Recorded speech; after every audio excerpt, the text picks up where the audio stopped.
Hello നമസ്കാരം. Inside the crease എന്ന YouTube ചാനലിലേക്ക് എല്ലാവർക്കും സ്വാഗതം. ഇന്ന് നമ്മൾ നോക്കാൻ പോകുന്നത് സൗത്ത് ആഫ്രിക്കയുടെ 2024 വേൾഡ് കപ്പിലെ ടീമാണ്. ഗ്രൂപ്പ് ഡിയിൽ ശ്രീലങ്ക, ബംഗ്ലാദേശ്, നെതർലാൻഡ്സ്, നേപ്പാൾ തുടങ്ങിയ ടീമുകളോടൊപ്പമാണ് സൗത്ത് ആഫ്രിക്ക ഉള്ളത്. ടീമിൻ്റെ ഒരു സാധ്യത 11 എന്നത് ഓപ്പണിംഗിൽ ഡീഗോക്കും റീസ ഹെൻഡ്രിക്സും പിന്നീട് Markram, Klaasen, Miller, Stubbs, Marco Jansen, Rabada, Coetzee, Maharaj, Shamsi തുടങ്ങിയവരാണ്. ഇനി നമ്മൾ ടീമിൻ്റെ സ്ട്രെങ്ത് നോക്കിയാൽ ഏറ്റവും വലിയ പോസിറ്റീവ് ടീമിൻ്റെ ബാറ്റിംഗ് ലൈനപ്പാണ്.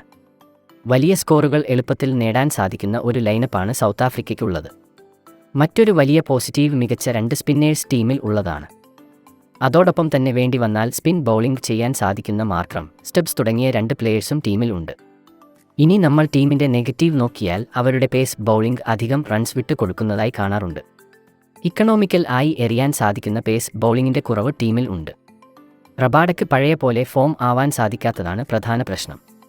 അതുകൊണ്ട് തന്നെ ഡെത്ത് ഓവറുകൾ ടീമിന് ഒരുപാട് റൺസ് വിട്ട് കൊടുക്കേണ്ടി വരും.